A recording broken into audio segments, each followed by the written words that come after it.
everyone. My name is Anita, and I work for Cowork 724 as a strategic advisor. I'm not a techie person, I'm like a researcher, so this is where I come. I support with research and also fine-tuning the strategy of the company. So a little bit about Cowork 724. We created an app for coworkers and co-working spaces as well. So that's a booking app. You can book a co-working desk or a meeting room in a co-working space easily via our app. Right, but before I joined to this wonderful company, I did my PhD in the UK, and yes, so it was about co-working spaces. I started my research in 2013, and I completed just last year, and I can say that my PhD was one of the very first focusing on co-working spaces, and today I would like to share some of my results with you, more specifically what motivates people or demotivates people to join a co-working space. So for my research, I had two research questions, because we like research questions or hypotheses, but I picked research questions. So I was curious about whether is co-working an effective model to support creative and entrepreneurial activities of member businesses, and how to design co-working spaces in a best way that maximizes creative and entrepreneurial activities. And I was focusing on medium and middle-sized cities, and especially to Cardiff. I don't know if you are familiar with Cardiff or you know where is Cardiff. So Cardiff is the capital of Wales and is located in the UK. So I was focusing on this middle-sized city with a population of 350,000 people. Right. So, yeah, so this is a nice picture of the co-working space, right? But unfortunately, what usually happens is like,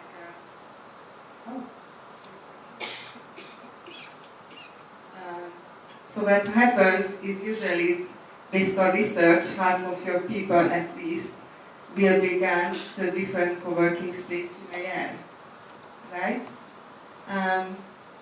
So for my research, I also did interviews, but member survey as well, and I had a question of why people join a co-working space. And so the first thing why people join a co-working space is interacting with like-minded people. The second one is expanding social and business network. And then the third one, co-working gives a cheap solution. And the fourth reason why people join a co-working space is to be more creative, is to be in a more creative environment. But when I ask people why they join a particular co-working space, and I'm again talking about Cardiff, so why people join the co-working space in Cardiff, surprisingly they said that the number one reason is for the good office infrastructure. And only the second one was a social and enjoyable atmosphere. The third one was interacting with like-minded people. And the fourth one was community. Right. So it's a surprising result, right? So why would co-working spaces look for office environment first? So there is a co-working pyramid of needs, and then actually backs up my research. So the basic needs for co-working spaces is obviously Wi-Fi, so the good office environment, workstation, office equipment, storage, proximity, meeting room, drink and food. The second need is for co-workers is feeling safe and feeling good. So they need an atmosphere, confidence, they need advice, they need financial safety, trust between co-workers, and a cool and relaxed atmosphere. And the fourth need is get social. So they value a lot social relationships, collective projects, community events, and feel valued and be the change is the top of the pyramid. So be part of a community, take an active role, acknowledge skills, and most importantly, to live in harmony with the values of working. Right, so I get into more detail. So the first thing, remember, in my research, why people pick the co-working space, is because they were looking for an appealing layout and design. So why is that? Why not community? Because when you actually establish your co-working space, and then you try to advertise it like, okay, come and join into my co-working space. There is a cool community, nice atmosphere. Those people who never heard of co-working, they just don't know what is co-working, right? And you can't sell this, that join a nice community and an atmosphere, but because people will pay for your space, like what they see, the layout and the design. This is what people will pay for. It's very important what I found in my research, that most of the spaces I visited, the space reflected the neighborhood and the composition of its members. So you have to really think, what sort of people are you targeting? Are they techie people, bohemian people, creative people? But when you set up your co-working space, you also need to be careful. What is the neighborhood look like? So it's better to always design your space that reflects the neighborhood. This is again something I found in my research. It's very important that the space has to stimulate, encourages, and people need to feel comfortable to be at.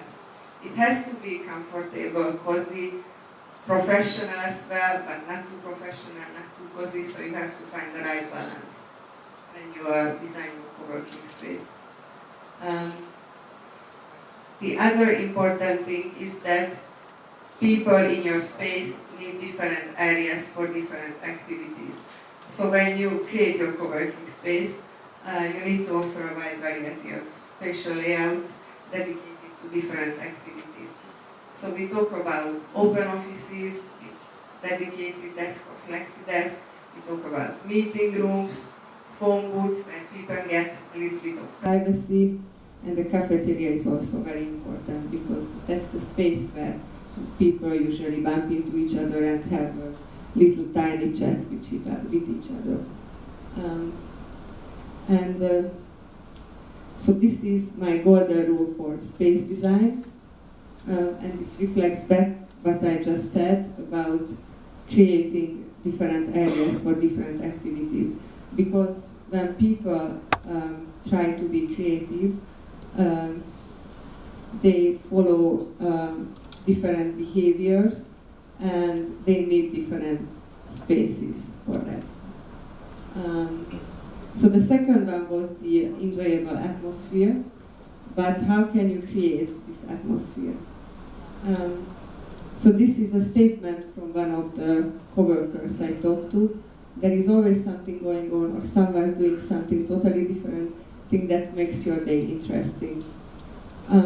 So when you pick your people, when you attract your people, it's very important that you create experiences in your space, social experiences as well, where people can be bond around, and it's a nice atmosphere, they feel good, they feel valued, it's a trustful environment when people are not afraid to talk to each other. Events are extremely important as well in the co-working space. You can offer different events, professional events, social events, workshops, learning events, always something that people need in your co-working space. You always have to talk to people, listen to people, and then based on that you can make happen what people actually need in your co-working space. Host. We heard that hosts, community managers, tumblers, whatever we want to call them, they are really, really important in your co-working space. They connect people, they talk to people, they find out social interest of people, and they create first social bonds between people, because social bonds are the most important before actually any business happens in your co-working space. So you really need to pick great hosts.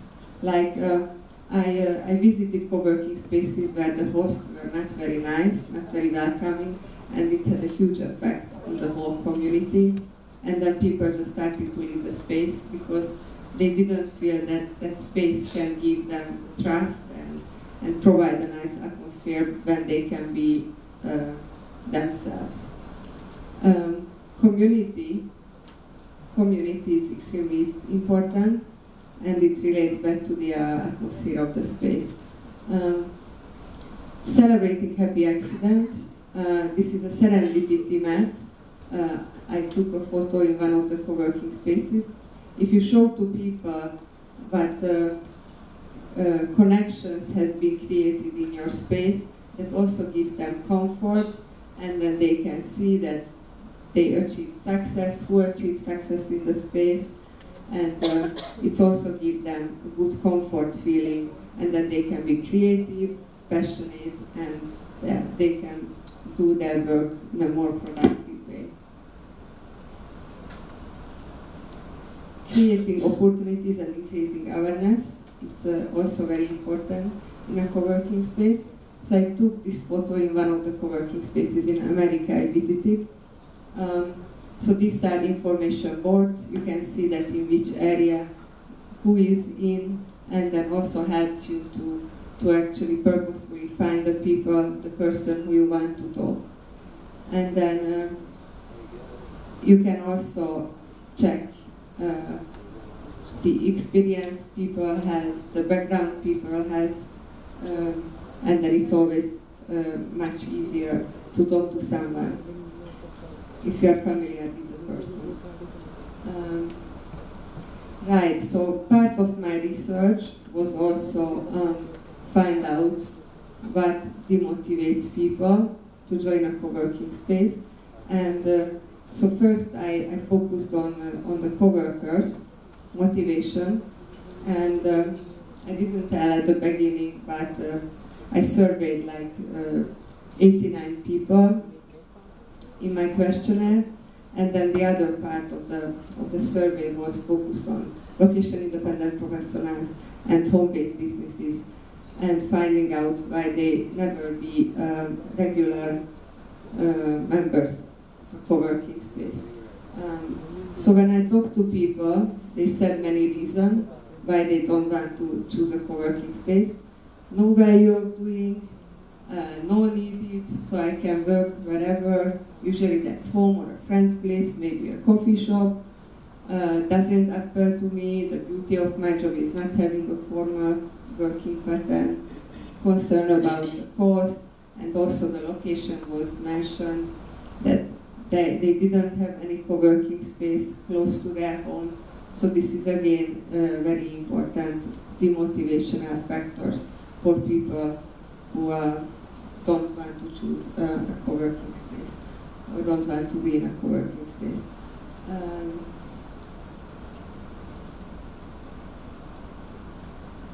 So it's a very short presentation because I would prefer to ask questions if you have any question about what I found, and giving also your feedback. So I would like to end this presentation with some key takeaways.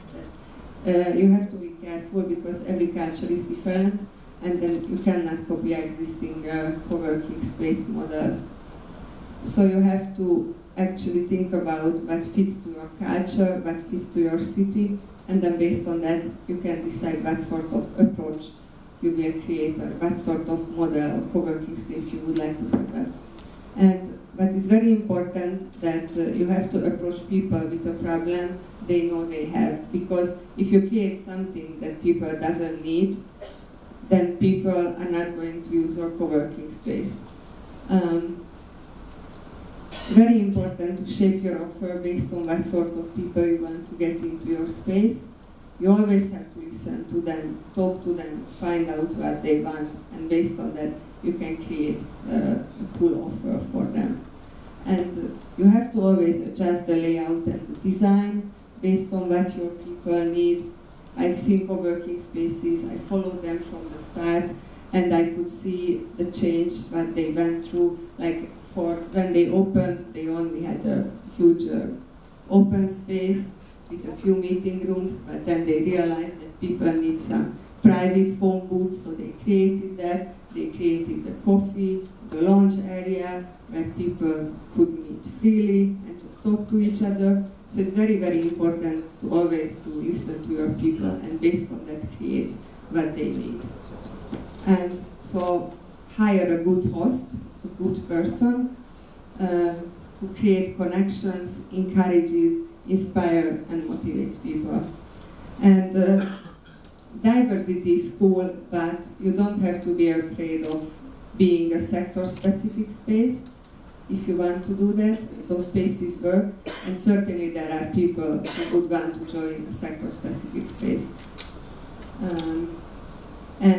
What I also found that location-independent professionals, well, better to say, freelancers, home-based businesses, are never going to be your regular users, but you can create experiences, but they make them to go to your co-working space. And thank you. So if you have any questions to me, please feel free to ask. I'm going to be here until Sunday, so you can come anytime and talk to me about my research. Yes?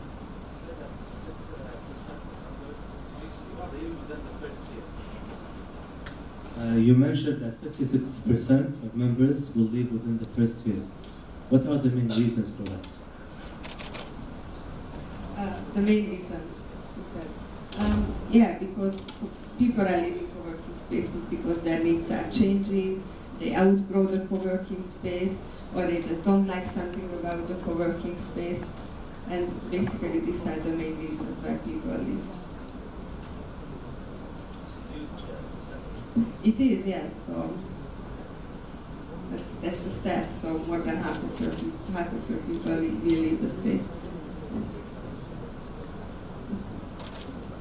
Any other question? Yeah.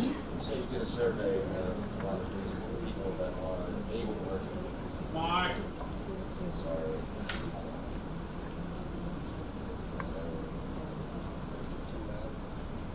And then, based on that, you can make happen what people actually need in your co-working space. Host. We heard that host, community managers, tunnelers, whatever we want to call them, they are really, really important in your co-working space. They connect people, they talk to people, they find out social interest of people, and they create first social bonds between people, because social bonds are the most important before actually any business happens in your co-working space. So you really need to be great hosts.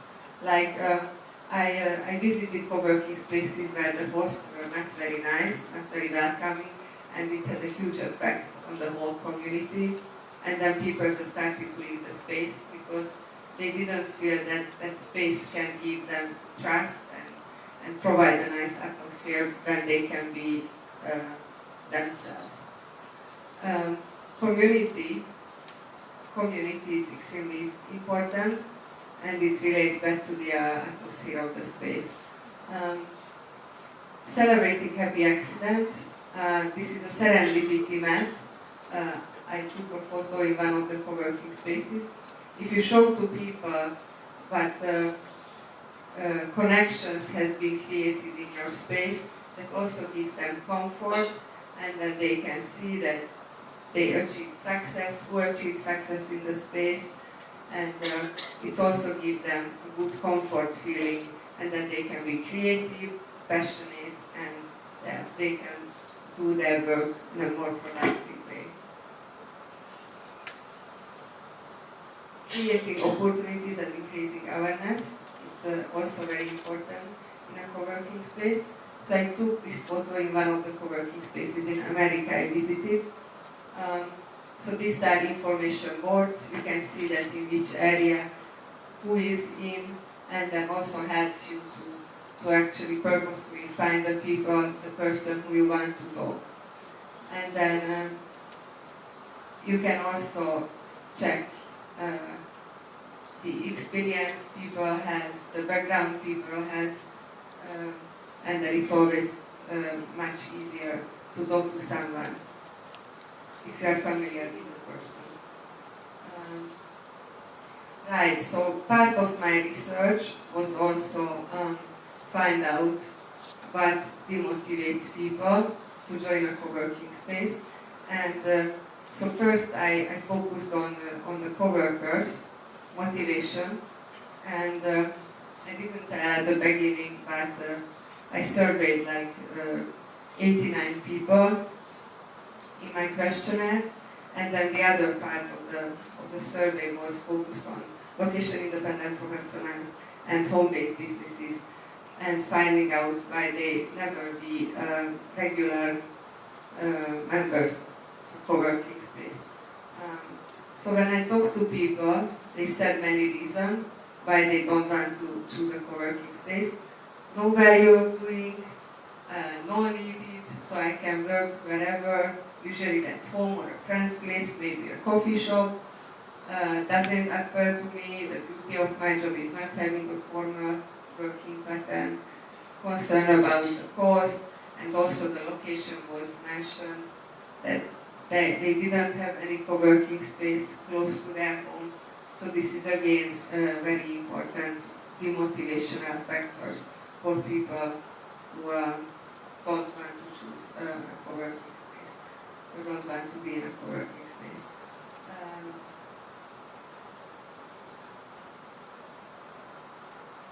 So it's a very short presentation because I would prefer to ask questions if you have any question about what I found, and giving also your feedback. So I would like to end this presentation with some key takeaways. You have to be careful because every culture is different, and then you cannot copy existing co-working space models.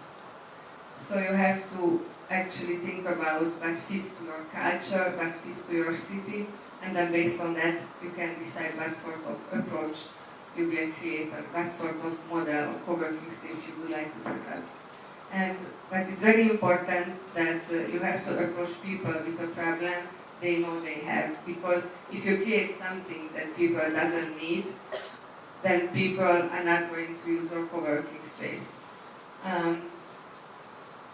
Very important to shape your offer based on what sort of people you want to get into your space. You always have to listen to them, talk to them, find out what they want, and based on that you can create a cool offer for them. And you have to always adjust the layout and the design based on what your people need. I see co-working spaces, I followed them from the start, and I could see the change that they went through. Like for when they opened, they only had a huge open space with a few meeting rooms, but then they realized that people need some private phone booths, so they created that. They created the coffee, the lounge area, where people could meet freely and just talk to each other. So it's very, very important to always listen to your people, and based on that create what they need. And so hire a good host, a good person, who create connections, encourages, inspire and motivates people. And diversity is cool, but you don't have to be afraid of being a sector-specific space. If you want to do that, those spaces work, and certainly there are people who would want to join a sector-specific space.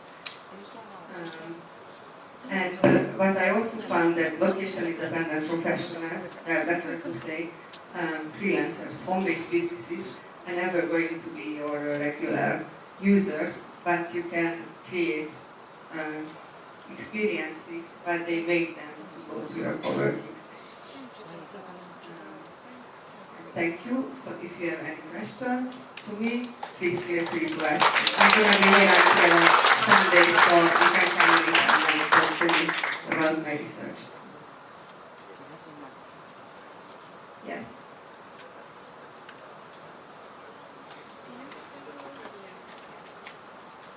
You mentioned that 56% of members will leave within the first year. What are the main reasons for this? The main reasons. Yeah, because people are leaving co-working spaces because their needs are changing. They outgrow the co-working space, or they just don't like something about the co-working space. And basically these are the main reasons why people leave. It is, yes. So that's the stats. So more than half of your people live really in the space. Any other questions? Yes. 可是他们的 speaker 是从这边，从这样，如果那个拍不好，我不知道。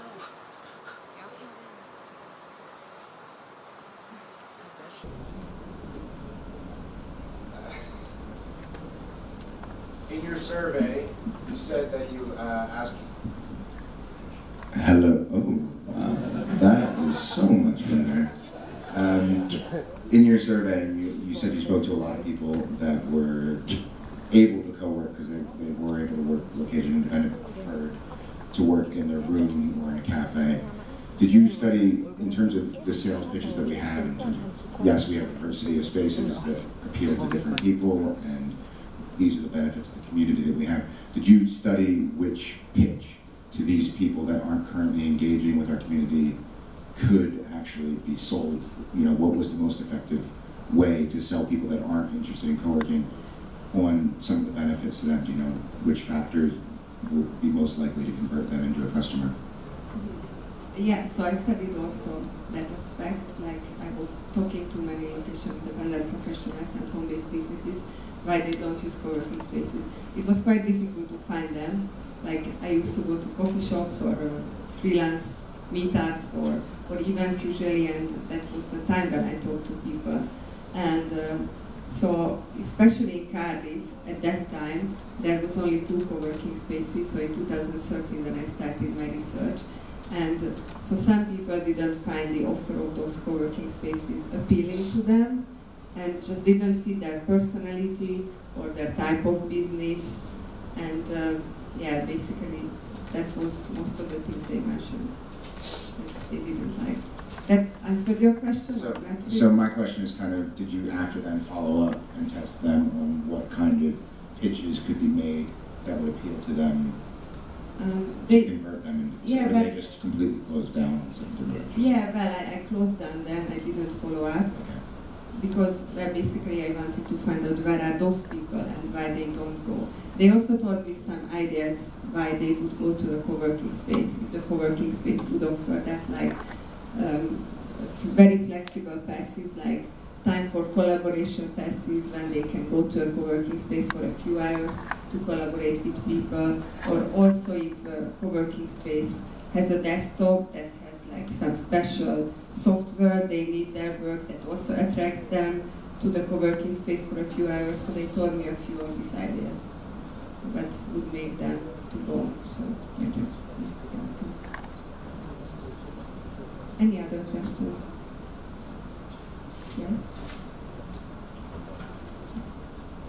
Hi, you mentioned that a co-working space should always adjust the layout every time, right? Excuse me? You mentioned that a co-working space should always adjust the layout of the space. Yes, exactly. It's so, very important. How frequent do you recommend to adjust it? Like, is it once a month or once a year? Yeah, well, it really depends. Like you will know how often do you have to adjust your space. Like when you talk to people, you observe people, how they use the space, what they miss in your space, and based on that you can decide how often you have to do that. Like there is no rule for that. This is always what you will find out in your community when you talk to people.